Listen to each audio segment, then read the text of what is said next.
The lonely cat who found a friend. Once upon a time, in a little town filled with colorful houses and cobblestone streets, lived a small gray cat named Whiskers. Whiskers wasn't like the other cats in the neighborhood.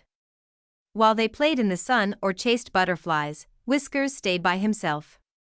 He wasn't grumpy or mean, just terribly shy. Every evening, Whiskers sat by the big oak tree near the park, watching the other animals play.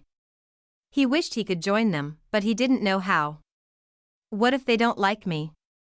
He thought, his tail curling sadly around his paws. One rainy afternoon, Whiskers found a tiny, shivering bird under the oak tree.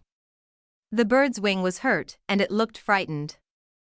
Whiskers didn't hesitate. He gently picked up the bird and carried it to an old shed where he often hid from the rain. "Don't be scared," he whispered, setting the bird on a pile of soft hay. Over the next few days, Whiskers brought crumbs, berries, and water to the little bird, who soon introduced herself as Pippa. "You're very kind, Whiskers," Pippa chirped one morning. "Why don't you play with the others?" "I'm afraid they won't like me," Whiskers admitted, looking down. "Nonsense," Pippa said with a cheerful hop. "Come on, I'll show you." When Pippa's wing healed, she flew alongside Whiskers as he walked to the park.